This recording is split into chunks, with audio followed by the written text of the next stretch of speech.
never imagined that asking for $50,000 would turn me into a public spectacle at a Thanksgiving dinner table. Yet there I was, 32 years old, sitting under my sister's warm dining room lights, feeling smaller than I ever had in my life, while my parents taught everyone present exactly how little I mattered to them.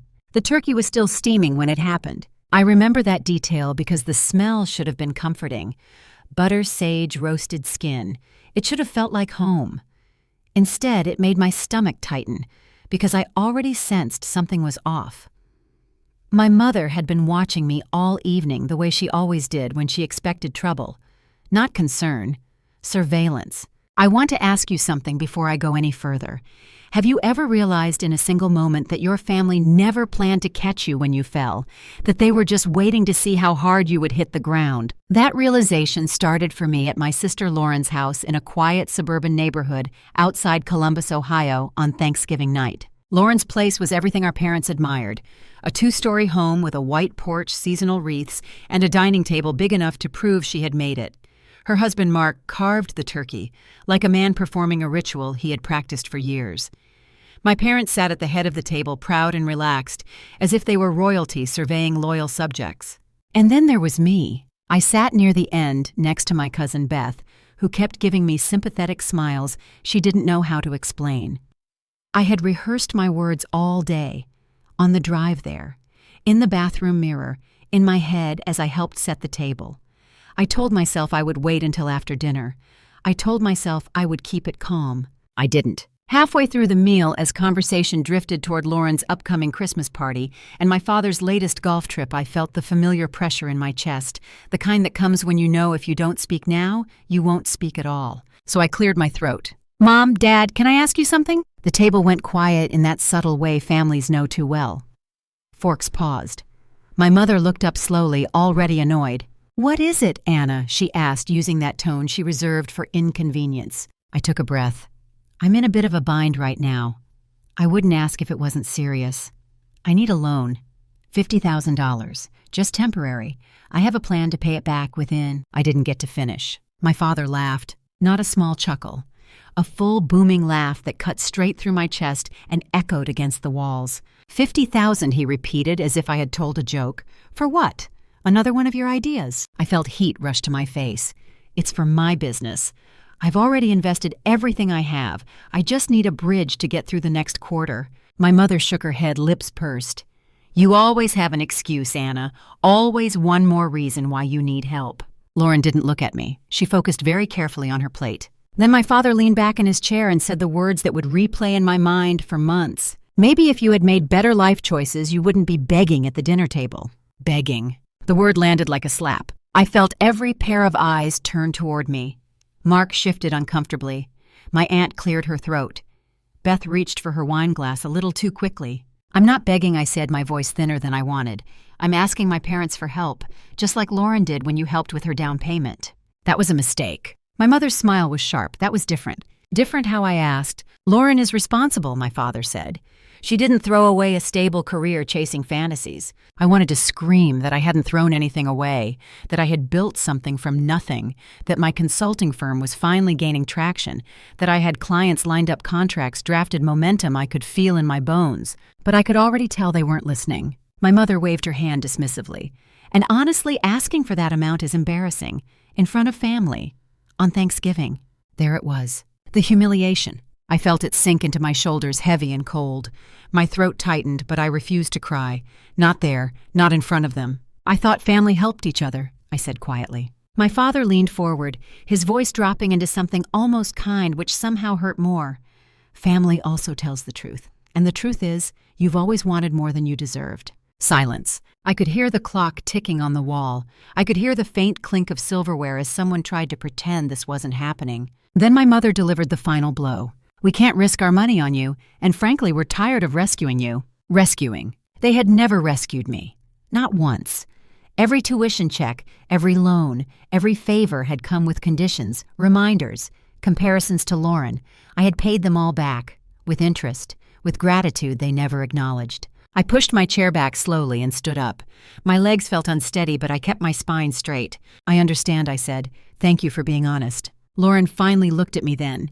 Her eyes flickered with something that might have been guilt, or relief that it wasn't her being dissected at the table. I grabbed my coat and walked out before anyone could stop me. The cold air outside hit my face sharp and sobering.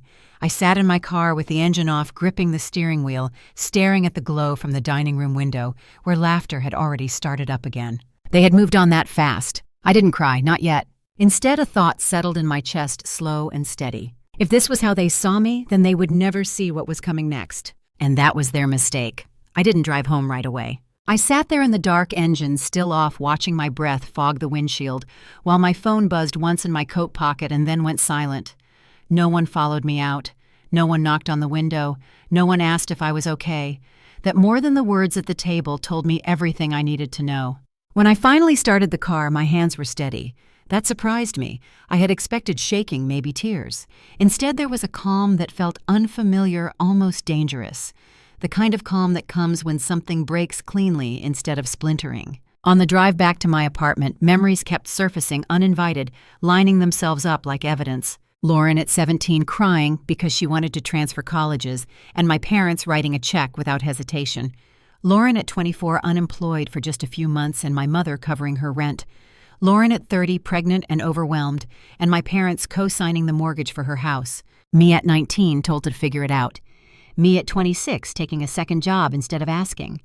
Me at 32 humiliated over a loan I had every intention of repaying. By the time I reached my place, a modest one-bedroom I had chosen because it was affordable and quiet, the calm had hardened into something else. Resolve. Inside, I kicked off my shoes, dropped my coat on the chair, and stood in the middle of the living room. My laptop sat on the desk where I had left it that morning, open to spreadsheets and forecasts projections I believed in, even when no one else did. I poured myself a glass of water and stared at my reflection in the kitchen window. I looked tired, older than I should have, but there was something new in my eyes, something sharper. That night I didn't sleep much. I didn't spiral either. Instead, I started pulling threads. The first thing I did was open a folder I hadn't touched in years. Old emails, family correspondence, financial documents my parents had sent me for safekeeping. I had always assumed they were just being organized, generous even. Now I wasn't so sure. Around 2 a.m, my phone rang. Lauren. I let it ring 3 times before answering. Anna, she said, her voice low. I'm so sorry about tonight. I leaned against the counter. Are you? There was a pause. You didn't have to ask them like that. So that's what this is about, I said. Presentation. I just mean, she continued carefully. You put them on the spot. I laughed once, short and humorless. Funny. That's exactly how it felt sitting there, she sighed. You know how they are. Yes, I said, I do. Another pause. They didn't mean to embarrass you. They meant exactly what they said, I replied. And you know it. She didn't deny it. After we hung up, I stared at my phone for a long time. Lauren had always played this role well. The reasonable one. The peacemaker. The beneficiary.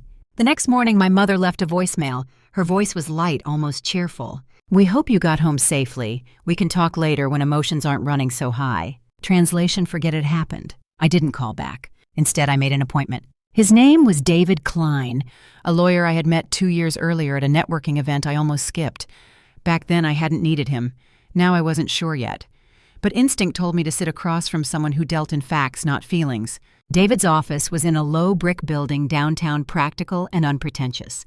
He listened without interrupting as I explained my situation, my business, the loan, the dinner. When I finished, he leaned back and folded his hands. You said your parents have money. Yes, and they're vocal about it. Very. Do you know how it's structured? He asked. I hesitated. They have investments. A trust, I think. Something set up by my grandmother. That caught his attention. Your grandmother? My father's mother. She passed away when I was in college. Did you ever see the will? No, I said. I assumed it went to my parents. David nodded slowly. Assumptions are expensive. He asked if I had any documents. I told him about the folder. Bring everything he said. Emails, statements, anything with legal language. As I left his office, I felt something shift again. This time it wasn't anger or resolve. It was curiosity. Over the next week, I buried myself in work and research. I secured a short-term extension with 2 clients. I renegotiated a contract. I made my numbers stretch in ways I hadn't thought possible. And at night I read. What I found unsettled me. Emails from years ago referencing distributions. Notes about keeping things simple for the girls. Mentions of a family business I had never been involved in despite having relevant experience. One line stopped me cold. Once the trust activates, we'll reassess Anna's role. I brought everything to David. He spent a long time reading without speaking. When he finally looked up, his expression was careful. I need to ask you something, he said. Have your parents ever talked to you about an inheritance? No. Have they ever said you were excluded? No. He nodded. That's what concerns me. He explained slowly, deliberately. About trusts. About discretionary clauses. About how favoritism could be written in polite language that sounded fair until it wasn't. And the Thanksgiving incident, I asked. He looked at me. Sometimes humiliation is used to justify decisions already made. The words settled into my chest like a weight. You think they've already decided to cut me out, I said. I think he replied they may have already done it. I left his office in a daze. That night, as I sat at my desk, my phone buzzed again. This time it was my father. We need to talk, his text read. There are things you don't understand. I stared at the screen. For the first time, I didn't feel small. I felt prepared, and whatever they thought I didn't understand was exactly what I intended to uncover next. My father's message sat on my phone all morning. We need to talk. I read it again while stirring my coffee, watching the cream spiral and disappear. There was a time when those words would have sent me into panic, scrambling to apologize for something I wasn't even sure I had done. That reflex was gone now, replaced by caution. And something colder. I didn't respond right away. Instead, I went to work. By noon, I had closed a small but critical contract. It wasn't glamorous, but it was enough to keep my business breathing. As I signed the agreement, I felt a quiet satisfaction. I wasn't as helpless as my parents wanted to believe. I never had been. In the afternoon, I met David again. He had spent the previous night reviewing the documents I sent. There's a pattern here, he said, tapping the folder. Your grandmother's trust wasn't simple. It had layers, protections, intent. Intent for what I asked. For fairness, he said. Or at least that's what the language suggests. He explained that my grandmother had set up a structure meant to benefit both grandchildren equally, but with conditions. Education, participation, accountability. The trust allowed the trustees, my parents, significant discretion, but not unlimited power. Discretion is not the same as exclusion, David said. If they've cut you out without cause, that's a problem. What counts as cause, I asked. Usually something explicit. Criminal behavior, estrangement, written refusal to participate. Not pursuing a respectable career does not qualify. I thought about my mother's words at Thanksgiving. About life choices. About embarrassment. They're building a narrative, I said quietly. Yes, David replied, and narratives leave fingerprints. He suggested we formally request trust disclosures. It would be a legal move, not aggressive but unmistakable. They'll notice, I said. They already have, he replied. When I left his office, I finally replied to my father. Let me know when and where. He responded within minutes. Tomorrow morning, my office. My father's office was part of a family-owned manufacturing company that had existed long before I was born. Growing up, it was spoken of with reverence. The company, the legacy, the sacrifice. Lauren had worked there briefly in a cushy administrative role. I had never been invited. The next morning, I wore a simple navy coat and low heels. Nothing dramatic, nothing apologetic. My father was already seated when I arrived. My mother joined us moments later, her expression tight. This isn't an ambush, my father said, as if reading my mind. We just want clarity. So do I replied. My mother folded her hands. You embarrassed us. There it is, I said. That's what this is really about. My father sighed.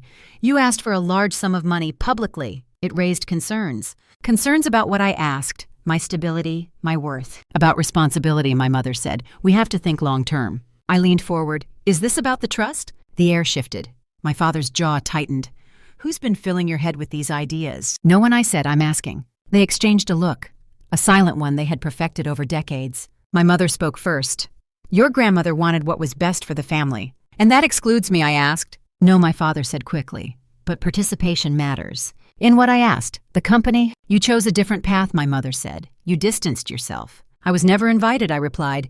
You decided I didn't fit. My father leaned back. This isn't productive. Neither was Thanksgiving, I said. Silence stretched. Finally, my mother said, we've made provisions. For Lauren, I said. For stability, she corrected. I stood. I'll be requesting full disclosure of the trust. My father's eyes widened.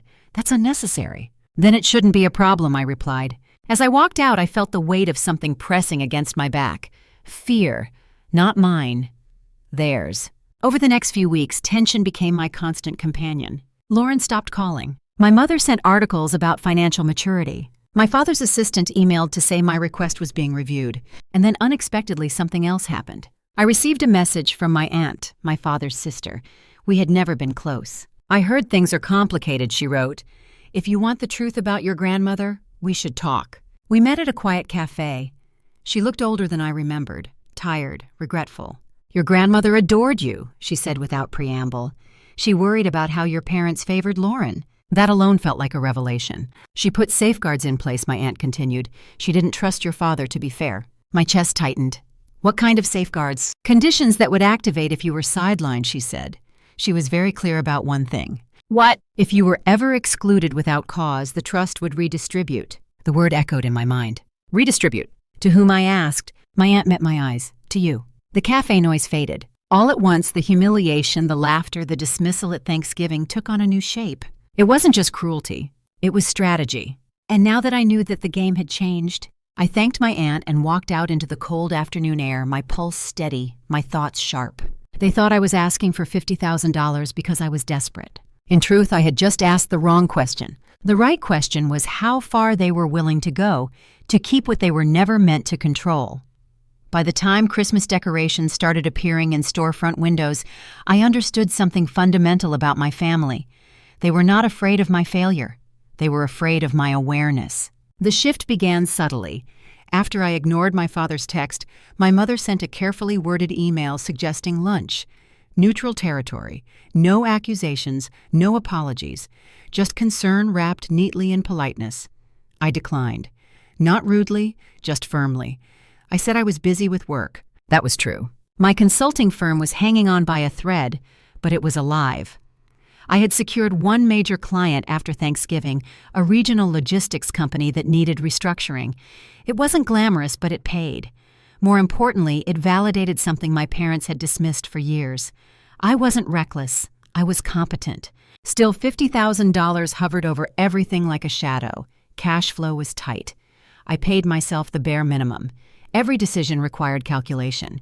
And yet I felt stronger than I had in months. Because now I was watching instead of pleading. David called me into his office the week before Christmas. His tone was measured, but there was an edge to it that told me this wasn't just an update. "I reviewed the trust documents we obtained," he said. "Not everything.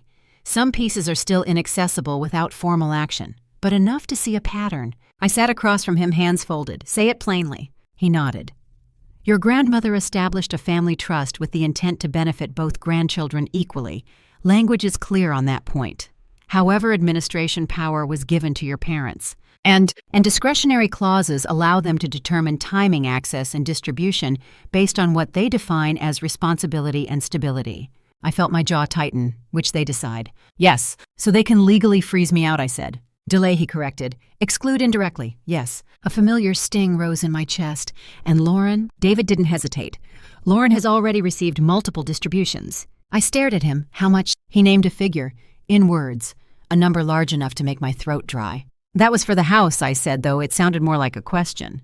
"And business capital for Mark," he replied. I exhaled slowly. "They told me there was no money." David leaned forward. "They told you they wouldn't risk it on you. The difference mattered." I left his office with copies of everything he was legally allowed to give me. That night, I laid the papers across my kitchen table and stared at them until the lines blurred. This wasn't just favoritism, it was strategy. My parents had created a narrative. Lauren was dependable. I was unstable. Lauren built a family. I built ideas. And ideas in their world were indulgences, not investments. The Thanksgiving humiliation hadn't been spontaneous. It had been reinforcement. A public performance to cement my role as the unreasonable one. Once I saw that I couldn't unsee it. Christmas Eve arrived with another invitation, this time from Lauren herself. "It won't be the same without you," her text read.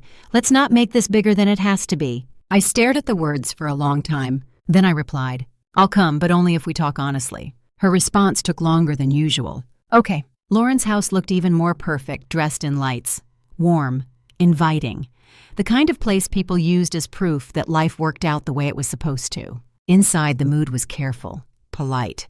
My parents greeted me with smiles that didn't quite reach their eyes. My mother hugged me a second too tightly. My father clapped my shoulder like I was a colleague, not a daughter. We exchanged small talk. Weather, work, the turkey roasting in the oven.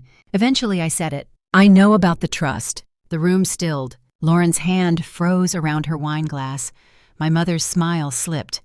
My father straightened in his chair. "What do you think you know?" he asked. "I know Grandma wanted us treated equally," I said.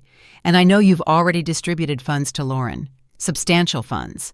Lauren stood up abruptly. "That wasn't supposed to come up like this." Then when I asked, my mother sighed as if burdened. "Anna, this is exactly why we've been careful. You jump to conclusions." "Do I asked, "or do I finally see the pattern?" My father's voice hardened. "We made decisions based on responsibility." "Then explain the business loan you gave, Mark," I said. "Explain the mortgage assistance.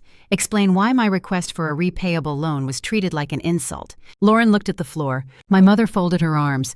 "You don't understand how family assets work." "I understand favoritism," I replied, "and I understand manipulation." Silence stretched. Finally, my father said, "If you keep pushing this, you could jeopardize everything." There it was, the threat. I nodded slowly. "That's what I wanted to confirm." "What do you mean?" my mother asked. I said steady now that you're not worried about fairness, you're worried about control." I stood up, heart pounding but voice calm. "I'm not asking for your money anymore. Not now, not ever. But I am asking for transparency, and if I don't get it, I'll pursue my rights." Lauren looked up sharply. "Anna, don't do this." "I already am," I said softly. I left before dinner. In my car, I sat in the dark again, but this time I smiled. They thought money was leverage. They had no idea what information was worth. And I was done playing the role they wrote for me. The next move wouldn't be emotional. It would be strategic. The first official document arrived on a Tuesday morning, folded neatly inside a cream-colored envelope that did not carry my parents' return address. Instead, it bore the letterhead of a law firm I had never heard of. The paper felt heavier than it should have, as if weight alone could warn me what was inside. I didn't open it right away. I made coffee. I sat at the table. I stared at the envelope while the steam curled upward and disappeared. There was a strange sense of inevitability in my chest, like I had already crossed a line, and there was no going back to who I had been before Thanksgiving. When I finally slid my finger under the flap, I understood why my father had texted that I didn't understand. The letter was polite, carefully worded, cold. It informed me that recent inquiries regarding family financial structures had been noted. It reminded me that certain trusts were discretionary and confidential. It suggested that any further attempts to access information outside my legal standing could be interpreted as interference. In other words, stop asking questions. I read it twice, then a third time. They were scared. That realization changed everything. I forwarded the letter to David immediately. He called me within minutes. "This is not routine," he said. "They wouldn't send this unless you were close to something." "So they are hiding something," I said. "Yes," he replied, "and now they've confirmed it in writing." That afternoon, I did something I had never done before. I called my Uncle Richard. Richard was my mother's younger brother, the family outsider who lived 2 states away and only showed up for major holidays. He was rarely mentioned, and when he was, it was usually followed by a tight smile and a comment about how he had never fit in. I suddenly understood why. He answered on the 3rd ring. "Anna," he said, surprised. "Everything okay?" "Not exactly," I replied, "but I think you might be the only person who'll tell me the truth." There was a long pause. Then he said, "I wondered when you'd call." We met 2 days later at a quiet diner off the highway, the kind of place where no one lingered long and no one listened too closely. Richard looked older than I remembered, thinner, with eyes that missed nothing. He didn't waste time. "Your parents didn't just cut you out," he said, stirring his coffee. "They've been managing the story for years." I felt my chest tighten. Managing what story? The inheritance, the business, your grandmother's intentions. I leaned forward. "She left something for me, didn't she?" Richard nodded. "She left something for all of you, equal shares, very clear." She was meticulous. My hands trembled slightly. "Then how did I end up with nothing?" "You didn't," he said quietly. "Not originally." He explained how my grandmother had set up a family trust tied to a small but highly profitable logistics company she had quietly built after my grandfather died. The trust was designed to activate in stages with oversight intended to prevent exactly the kind of favoritism my parents practiced. But there was a loophole, Richard continued, a discretionary clause. It allowed trustees to reassign management roles and future distributions based on what they deemed family stability. "And my parents were trustees," I said. "Yes," he replied, "along with me, until I was removed." "Removed," I whispered. Richard's mouth tightened after I objected. The pieces slammed together so hard I had to grip the edge of the table. "They pushed me out because I questioned why Lauren was being groomed to control everything he said, and why you were being framed as a risk." I thought of Thanksgiving, the laughter, the humiliation, the narrative. They hadn't just denied me $50,000. They had been rehearsing my exclusion. What about now, I asked. Do I still have a claim? Richard met my eyes. You have something better, proof. He slid a folder across the table. Inside were copies of trust amendments, meeting notes, email chains. One sentence was highlighted. Anna's participation may destabilize long-term control if she gains independent leverage. Independent leverage. They were afraid of me long before I realized it. That night, I sat alone in my apartment documents spread across the floor, my phone buzzing with missed calls from my mother that I ignored. For the first time in my life, the story of my family made sense. Lauren wasn't just favored, she was useful. I wasn't just dismissed, I was dangerous. David confirmed it the next day. This is actionable, he said, but more importantly, it's strategic. What does that mean, I asked. It means you don't rush, he replied.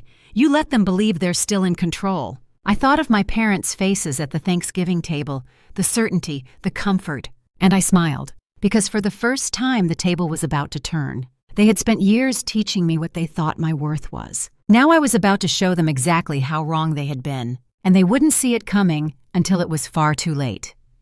By the time December arrived, I understood one thing with absolute clarity. My parents were not scrambling.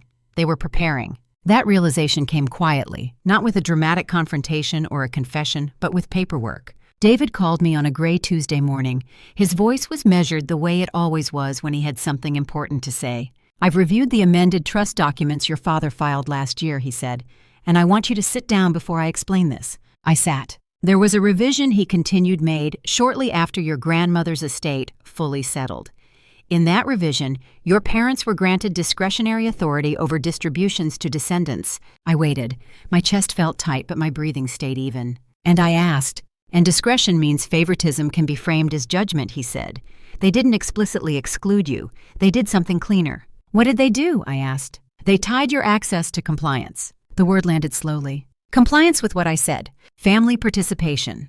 Alignment with values. Contribution to what they define as the family business legacy. I let out a quiet breath, and Lauren. David didn't hesitate. Lauren is fully compliant. Of course she was. She attends every function. She defers publicly. She reinforces their narrative. Her husband works with your father's consulting arm. She's positioned exactly where they want her. And me, I said, already knowing the answer. You're categorized as a risk, he replied. Independent, unpredictable, insufficiently grateful. The Thanksgiving dinner replayed in my mind with new clarity. The laughter, the shaming, the timing. It hadn't been spontaneous. It had been strategic. They humiliated me to justify the classification, I said. Yes, David said gently, and to make sure witnesses absorbed the message. I thanked him and ended the call. For a long moment, I didn't move. Then I stood up and went to work. I stopped reacting and started planning. The first thing I did was detach emotionally. That sounds simple. It wasn't. It meant allowing myself to finally see my parents not as wounded people who sometimes failed me, but as operators who made decisions based on leverage and optics. Once you see that everything changes, I began documenting. Every conversation, every text, every email. I saved voicemails. I wrote summaries immediately after phone calls, capturing tone and phrasing. David had told me that patterns mattered more than incidents. Patterns were everywhere. My mother's habit of reframing past support as rescue, my father's insistence on public correction, Lauren's strategic silence, and then there was the business. The so-called family business wasn't one company. It was a cluster of limited partnerships, shell entities, and consulting contracts that flowed through my father's name but were quietly propped up by my grandmother's original capital. Capital that had conditions. Conditions I had now read. One clause buried deep in the original documents caught my attention. My grandmother had insisted on equitable consideration of all direct descendants with a mechanism for review if discretionary authority was abused. Review by whom? An independent trustee. I felt something shift in my chest. I brought it to David. He smiled for the first time since we started working together. Not broadly, just enough. This, he said, tapping the page as your opening. But it's discretionary, I said. They can argue judgment. They can, he agreed. Unless judgment can be shown to be retaliatory. I thought of Thanksgiving. Public humiliation, financial refusal, character attacks, all timed after I declined to fold my business into my father's structure earlier that year. I told them no, I said slowly. I refused to merge my firm. David nodded. And shortly after your classification changed, that night Lauren invited me to lunch. I almost declined. Then I realized something important. I needed her to talk. We met at a cafe she loved, all exposed brick and curated sincerity. She hugged me like a woman performing warmth. "You've seemed distant," she said once we sat. "I've been busy," I replied, with what she asked lightly. I looked at her, understanding my place in this family. She stiffened, just a little. "You're overthinking," she said. "Mom and Dad worry about you." "Do they?" I asked. "Or do they worry about control?" Her smile faltered. "What are you implying?" I leaned forward. "I know about the trust revision." Her eyes widened, then quickly narrowed. "They told me not to tell you." There it was. Not denial, not confusion, confirmation. "They said you wouldn't understand," she added, defensive now, "that you'd make it about money." I nodded. "Funny, that's exactly what they did." She looked away. "You always complicate things." "No," I said calmly. I refused to disappear quietly. Her voice dropped. "You're going to ruin everything." "For who?" I asked. She didn't answer. When I left the cafe, my phone buzzed. A text from my father. "We hear you've been asking questions. This isn't wise." I stared at the message, then typed back. "I'm just trying to understand the rules you never explained." His reply came fast. "Be careful. You don't want to damage what little standing you have left." I smiled. They thought I was afraid. What they didn't understand yet was this: I no longer wanted their approval. I wanted accountability. And once you stop seeking approval, leverage changes hands. I forwarded the message to David. He responded with one sentence. "Good. Now we show the pattern." As Christmas approached, the house of cards my parents had built so carefully was still standing. But I could already see the wind shifting. And this time, I wasn't the one exposed at the table. By the time December arrived, I understood something my parents never expected me to grasp. Humiliation had been their tool, but secrecy was their real weapon.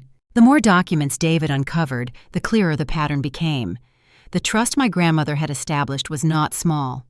It was substantial enough to secure multiple generations built around a family logistics company my grandfather had founded decades earlier. I had grown up hearing about it in fragments, as if it were folklore rather than an operating business. What shocked me was not its size, but how deliberately I had been written out of its future. Not erased, managed. The trust language was precise.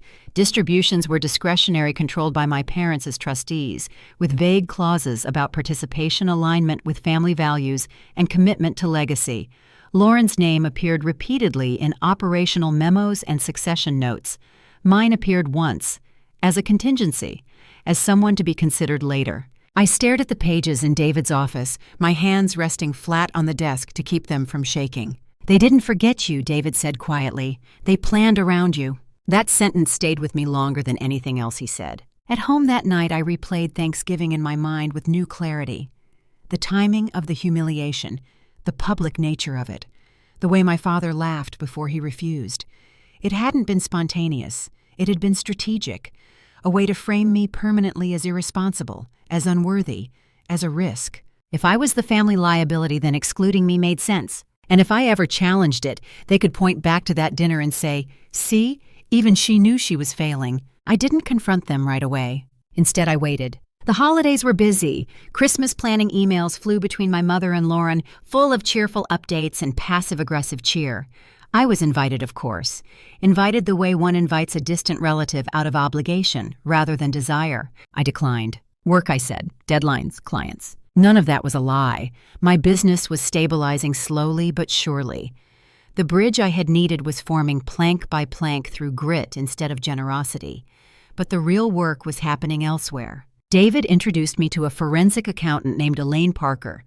She was in her late 50s, sharp-eyed, calm, and utterly uninterested in family drama. "I deal in numbers," she told me during our first meeting. "People just decorate them with emotions." Elaine found what my parents had worked hard to obscure: transfers between trust-controlled entities, loans forgiven quietly, compensation labeled as consulting fees that flowed directly to Lauren's household. "She's not just favored," Elaine said. "She's being positioned." For what I asked. Elaine looked up. "Control." That was the moment something inside me fully shifted. This wasn't just about money anymore. It was about narrative, about who was seen as capable, about who was trusted with power, and about who could be discarded. In early January, my father finally called. "Enough time has passed," he said. "We should clear the air." We met at a cafe near his office. Neutral ground. Public. He arrived confident, wearing the same coat he had worn for years, as if consistency itself were a virtue. "You've been distant," he said, stirring his coffee. "I've been busy," I replied. He nodded. "Your mother worries." I said nothing. He leaned forward. "We were hard on you at Thanksgiving." But it came from concern. Concern for what I asked calmly. That you're chasing instability, he said. We want to protect you. By humiliating me, he frowned. You're too sensitive. There it was, the old move. Dismiss the reaction instead of the action. I know about the trust, I said. His spoon froze mid-stir. I watched his face carefully. The flicker of calculation, the tightening around the eyes. That's not something you need to worry about, he said. It includes me, I replied, barely. His jaw set. These things are complicated. Not really, I said. They're intentional. He sighed as if burdened by my ignorance. Lauren has shown commitment to the family. You've chosen independence. I wasn't offered a choice, I said. He met my gaze, then really met it, and for the first time I saw the truth in his eyes. You wouldn't have fit, he said simply. That sentence hurt more than any insult ever had. I see, I replied. He reached across the table, lowering his voice.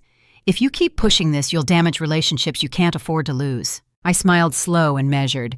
I think you misunderstand which relationships I can't afford. I stood paid for my coffee and left him sitting there staring after me with something close to uncertainty. A week later, Elaine called. There's something else, she said.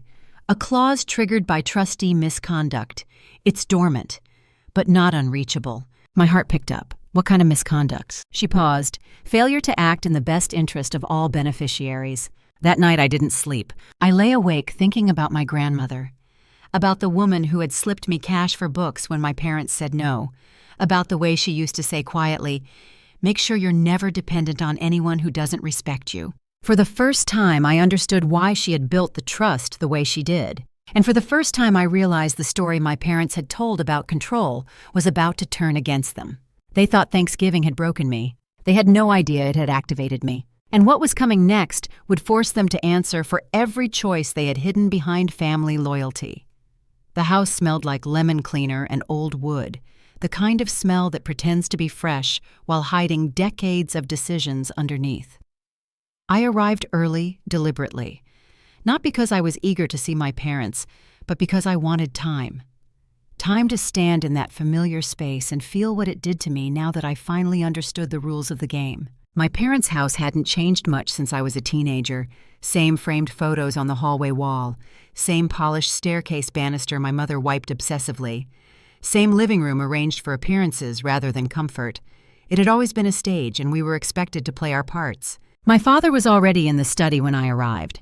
He stood by the window, hands clasped behind his back, like a man preparing to deliver a verdict. "You're early," he said without turning around. "I wanted to be," I replied. My mother entered moments later carrying a folder so thick it might as well have been a confession.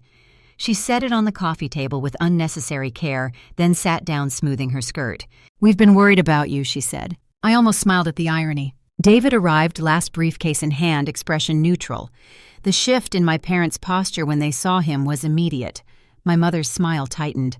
My father straightened, suddenly alert. So my father said, gesturing toward the chairs, "Let's get this over with." David sat beside me. He didn't open his briefcase yet. He let the silence stretch a deliberate choice. "I'll be direct," David said finally. "Your daughter has reason to believe she was excluded from a trust established by her grandmother. We're here to clarify that." My mother inhaled sharply. "Excluded is such a harsh word." "It's also a legal one," David replied. My father crossed his arms. The trust was discretionary. "I'm aware," David said calmly. "What I'm interested in is how that discretion was exercised." That's when my mother opened the folder. She slid out documents, spreading them across the table like evidence in a trial. I recognized some of the language immediately. I had read it at 3 a.m, heart-pounding, wondering if I was imagining things. "Your grandmother wanted stability," my mother said. "She believed Lauren was better suited to carry on the family business." "And me?" I asked. She hesitated just long enough. "You were independent." There it was again, the word they used when they wanted to justify neglect. "So you cut me out," I said. My father leaned forward. "We made a judgment call." David picked up one of the documents. This judgment call transferred controlling interest to one child without notifying the other. "It wasn't required," my father said. "No," David agreed. "But transparency is often advised when families wish to avoid future litigation." The room went very quiet. My mother folded her hands. "Are you threatening us?" "No," David said. "I'm outlining consequences." I watched my parents carefully. The way my father's jaw tightened. The way my mother's eyes darted toward the staircase as if Lauren might appear and rescue them. "She didn't earn it," my father said, suddenly pointing at me. "She walked away from the company." I felt something in me harden. "I was never invited in," I said. "You made that decision for me, then you punished me for it." My mother shook her head. You always rewrite history. David closed the folder. Let's talk about the Thanksgiving incident.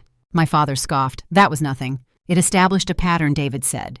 Public humiliation, financial denial, favoritism. Family dynamics, my mother snapped. Which courts are increasingly willing to examine? David replied evenly. I saw it then, the flicker of fear. For years, they had relied on my silence, on my desire to keep the peace, on the assumption that I would absorb the disappointment quietly and move on. That assumption was wrong. What do you want? My mother asked me directly. I leaned back in my chair, meeting her gaze. The truth. In writing. Full disclosure of the trust distributions and future plans. My father laughed, but it sounded forced. And if we refuse, David answered before I could. Then we proceed formally. The meeting ended without resolution. My parents promised to review options. David promised to follow up. As we walked to the door, my mother touched my arm. Her grip was light but urgent. You're tearing this family apart, she whispered. I looked at her hand, then back at her face. No, I said quietly. I'm just no longer holding it together for you. Outside, the air felt colder, cleaner. David paused beside his car. They underestimated you, he said. So did I admitted. That night, Lauren texted me. What did you do? I stared at the message for a long time before replying. I told the truth. Her response came seconds later. You're going to regret this. I set the phone down and looked around my apartment. The business plans, the legal documents, the quiet strength I had built without them. For the first time, regret wasn't what I felt. It was anticipation. Because I knew now that the next move wouldn't be mine. And when they finally made it, it would expose everything they had worked so hard to hide. By the time winter settled in, everything in my life had split into two clean halves, what my family thought they knew and what I was quietly preparing to show them. The hearing date was set for early March. Not announced, not dramatic. Just a thin white envelope from the county clerk that arrived on a Tuesday morning while I was reviewing invoices at my desk. I stared at it for a long time before opening it, my thumb tracing the edge as if it might bite. This was no longer theoretical, no longer emotional. It was real, procedural, irreversible. And yet the strangest thing was how calm I felt. That calm hadn't come easily. December had tested me in ways I hadn't expected. Christmas came and went without an invitation. Lauren sent a group text with photos of her living room, the tree glowing, my parents on the couch, smiling as if nothing in the world was unresolved. She wrote, "Hope everyone is having a wonderful day." I didn't respond. Instead, I spent Christmas morning alone, drinking coffee by the window, watching snow gather on the fire escape. For the first time, I let myself grieve the family I had believed I belonged to. Not the people themselves, but the idea of unconditional belonging. Once that illusion cracked, it could never be repaired. David warned me that this phase was important. People think revenge is loud, he told me during one of our meetings, but real payback happens when you stop needing their approval. By January, the pressure shifted. My father called twice in 1 week. I let both calls go to voicemail. His messages were clipped, irritated. This is getting out of hand. You're being manipulated by bad advice. Then my mother tried a different approach. She showed up at my apartment unannounced. I opened the door to find her standing there in a wool coat. Her hair perfectly styled, her expression carefully arranged into concern. She stepped inside without waiting to be invited. You look tired, she said, glancing around my living room like she was inspecting a rental property. I'm busy, I replied. She sat down, folded her purse on her lap, and sighed. Your father is beside himself. I leaned against the counter, arms crossed. Funny, he hasn't sounded worried before. She ignored that. This legal thing, she continued, it's unnecessary. Families don't solve problems this way. Families don't humiliate their children at Thanksgiving either, I said. Her jaw tightened. You embarrassed yourself. That was the moment I knew she would never understand. Or rather, that she understood perfectly and simply didn't care. I know about the trust, I said calmly. Her eyes flickered, just for a fraction of a second, but it was enough. What about it? She asked. I know it was set up to include both daughters, I said, and I know it was altered. Silence stretched between us. That's private, she finally said. So is betrayal, I replied. She stood abruptly. You're making a mistake. Once you do this, there's no going back. I met her gaze. You already went back. You just didn't tell me. She left without another word. After that, the gloves came off. My parents' lawyer filed a response filled with polite language and subtle character attacks. They painted me as unstable, financially irresponsible, emotionally reactive. It was devastating to read, not because it surprised me, but because it confirmed how easily they could erase me when it served them. David was unbothered. They're laying groundwork, he said, which means they're scared. In February, we uncovered the final piece, the family business. It had been started decades ago by my grandmother, built slowly, conservatively. A manufacturing company that never made headlines but generated steady, quiet profit. When she passed, ownership transferred into the trust. What I hadn't known was this: 3 years earlier, my parents had transferred controlling interest to Lauren's husband. Not outright, indirectly, through a holding company tied to a loan that never required repayment. Legal on paper, morally rotten, and catastrophically vulnerable. When David explained it, I felt something close to awe. They assumed you'd never look, he said. They assumed you wouldn't challenge it. They assumed wrong. The hearing wasn't about money anymore. It was about exposure. The night before, I couldn't sleep. I lay in bed listening to the city breathe, thinking about the girl I had been at 18, leaving home with 2 suitcases and a head full of hope. Thinking about how many times I had shrunk myself to stay palatable. I didn't feel angry. I felt finished. The courtroom was smaller than I expected. Neutral. Impersonal. My parents sat on one side with their attorney. Lauren sat behind them, stiff and pale. Mark wasn't there. When my father saw me, his expression shifted. Not rage, not contempt. Uncertainty. For the first time in my life, he didn't know what I was going to do. As proceedings began, I listened quietly. I let them speak, let them frame the story. Then David stood, and everything changed. He laid out the timeline, the documents, the transfers, the contradictions between my grandmother's intent and my parents' actions. He spoke calmly, precisely, without drama. I watched my mother's face drain of color. When it was my turn to speak, I stood and felt every eye in the room settle on me. I'm not here because I wanted money, I said. I'm here because I was erased without being told. My voice didn't shake. You told me I deserved less, I continued, so you made it official. You just forgot one thing. I paused. You forgot I would find out. The judge adjourned for deliberation. As we filed out, Lauren finally approached me. I didn't know she whispered. I looked at her for a long moment. That's the problem, I said. You never asked. When I stepped outside into the cold air, I felt lighter than I had in years. No matter how the decision fell, something irreversible had already happened. The truth was no longer buried, and my parents' version of me no longer mattered. The deposition was scheduled for a Monday morning in early March, the kind of gray day that makes everything feel exposed.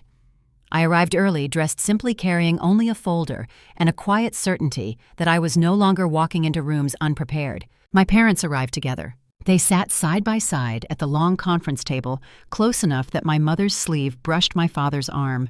A united front. They barely looked at me. Lauren arrived a few minutes later, eyes red, jaw tight. She chose a seat farthest from mine. David sat next to me, calm, focused. He nodded once, just enough to remind me to breathe. The court reporter adjusted her equipment. The opposing counsel cleared his throat. And then it began. My father was first. He answered basic questions easily at first. Name, address, relationship to the parties. His voice was confident, almost bored, like this was an inconvenience he expected to outlast through sheer authority. Then the questions narrowed. Can you describe the structure of the trust established by your mother? He hesitated. Just a fraction of a second. Enough. It was set up to provide for the family, he said. My wife and I were named trustees. And the beneficiaries, David asked. My daughters, my father replied. All of them, David pressed. Yes. The word hung in the air. David nodded. Can you explain the purpose of the discretionary clause added 5 years ago? My father shifted in his chair. It allowed flexibility. Flexibility for what David asked. To manage distributions responsibly. Responsibly according to whom? To us, my father said. David slid a document across the table. Is this your email? My father glanced at it, then stiffened. Yes, David read aloud. We will reassess Anna's role once the trust activates. Lauren's position is secure. Can you explain what you meant by that? Silence. My mother inhaled sharply. My father cleared his throat. That was taken out of context. What context makes one daughter's position secure while the other's is under reassessment? David asked calmly. My father looked at me then, for the first time since Thanksgiving.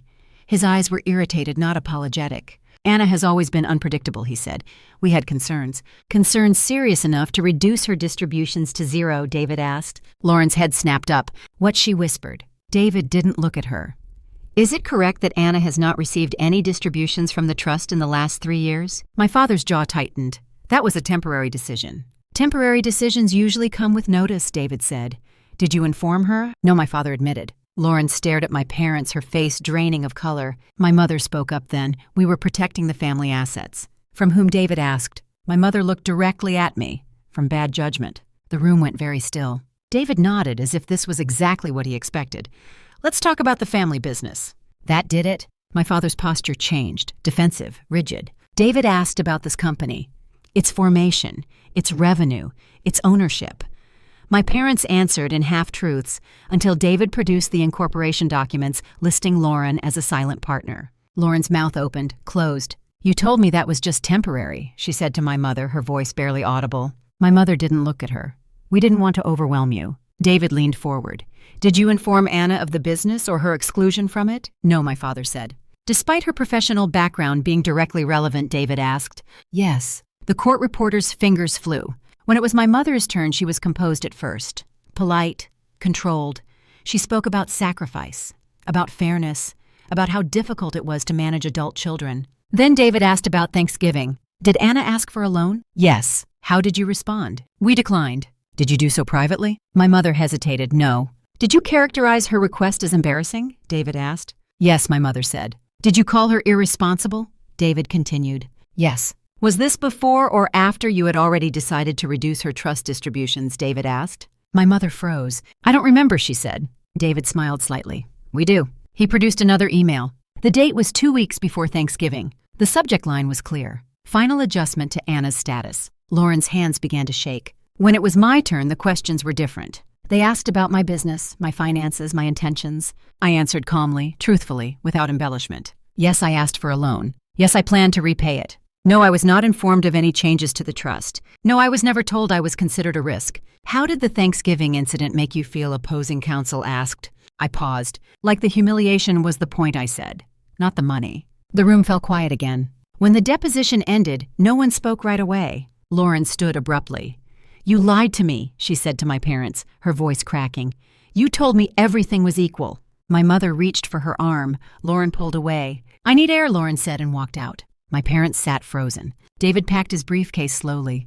We'll be in touch, he said. As we left the room, I felt lighter than I had in months. Not because I had won, but because the truth was finally in the open. And once truth is exposed, it has a way of finishing the work you started. By the time the hearing date was set, my parents stopped pretending this was a misunderstanding. The polite voicemails ended. The carefully worded emails from their attorney grew colder, sharper, stripped of any language that suggested family. I was no longer their daughter in those messages. I was the claimant. That distinction hurt more than I expected. Not because I wanted their affection back, but because it confirmed something I had resisted admitting the moment I stopped being useful. I stopped being family. The weeks leading up to the hearing were some of the longest of my life. During the day I worked, I expanded my consulting firm with a precision that surprised even me. New contracts, a quiet partnership offer. I kept my voice steady on calls while my hands sometimes shook just out of view.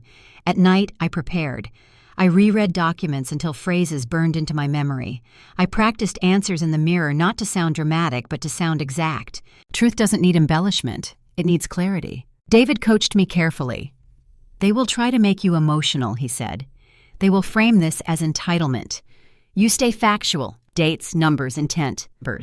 I nodded, but inside I worried about one thing he couldn't control. My father. He had a way of looking at me that made me feel 12 years old again, like I was about to disappoint him no matter what I said. The night before the hearing, I didn't sleep. I lay in bed replaying Thanksgiving over and over, the laughter, the word begging the way my mother's eyes had hardened. I reminded myself why I was doing this, not for money alone, for truth, for dignity. For every moment, I had been quietly erased. The courthouse was colder than I expected. Fluorescent lights, hard benches, the kind of place that stripped stories down to their bones. Lauren arrived late. She sat behind my parents, not beside them, not beside me, in between, as she always did. When our eyes met, she looked away. My parents looked smaller than I remembered. Older. My mother clutched her purse like armor. My father stared straight ahead, jaw tight, his confidence held together by habit more than certainty. The judge entered. Formalities followed. And then it began. Their attorney spoke first. He painted a picture of generous parents burdened by a chronically dissatisfied daughter. He emphasized opportunity choice independence. He said words like pattern and history, suggesting that my request for $50,000 at Thanksgiving was proof of irresponsibility. I didn't react. I wrote notes.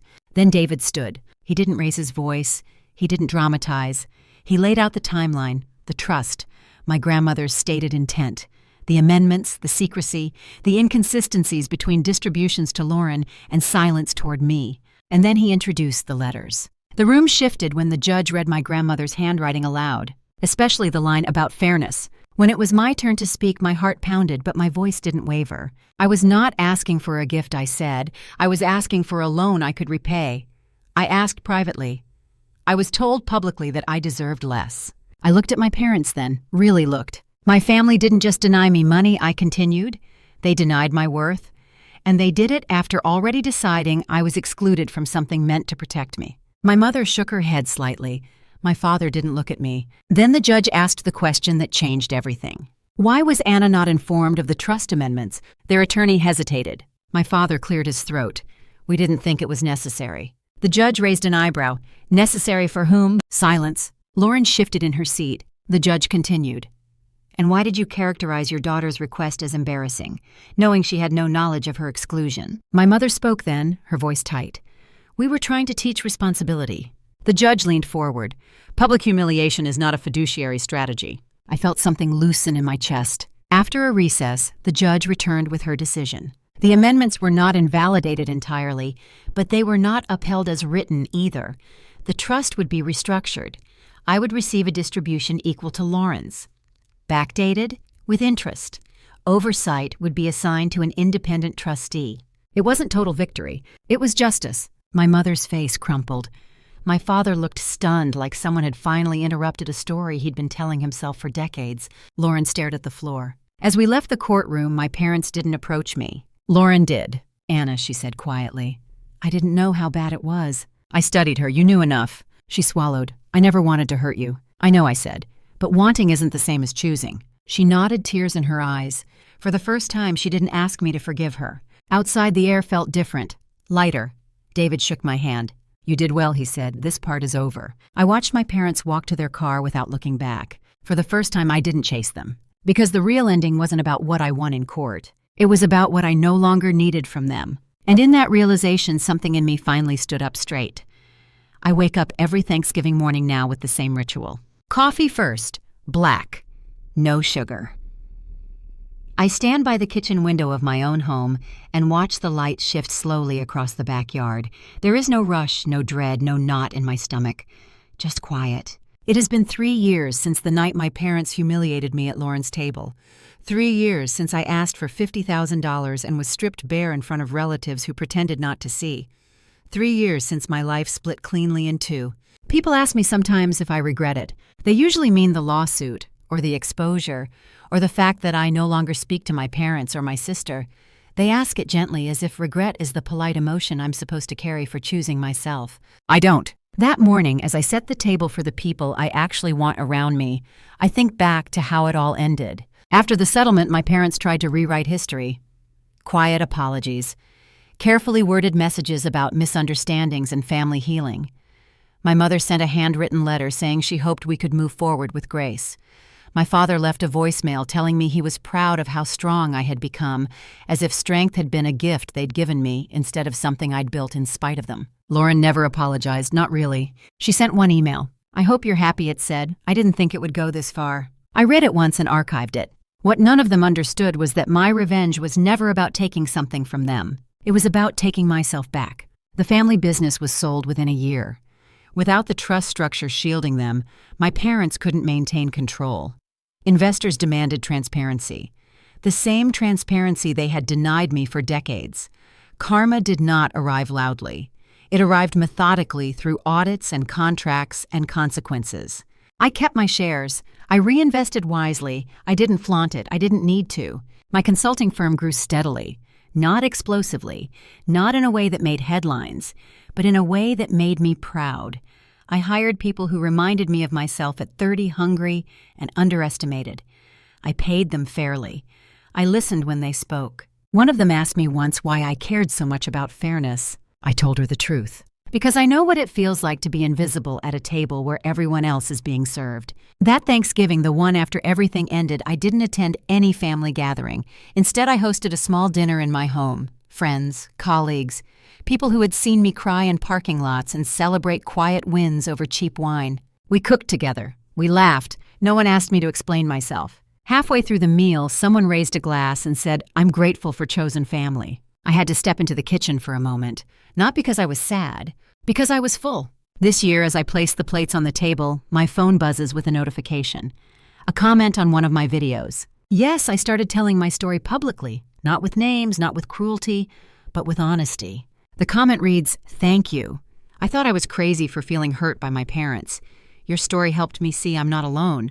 I reply with a single line, "You're not crazy. You're waking up." I think about the woman I was at that dinner table years ago, the way my voice shook when I asked for help, the way my parents smiled while they tore me down, the way I walked out into the cold, believing for just a moment that maybe they were right about me. They weren't. Here's the truth I learned and the reason I'm telling you this now. Revenge doesn't always look like destruction. Sometimes it looks like clarity. Sometimes it looks like refusing to accept a role written by people who benefit from your silence. Sometimes it looks like turning the tables without flipping them. My parents wanted me small, dependent, grateful for crumbs. Instead, I became independent, informed, and unafraid. That was the real payback. As my guests arrive, the house fills with voices and warmth. Someone hands me a dish. Someone else asks where to put the wine. I move easily among them, grounded in a life that finally feels like my own. Before we sit down, I clear my throat. I just want to say something I tell them. I'm grateful for all of you. For honesty, for respect, for being here. They smile, they nod. No one laughs at me.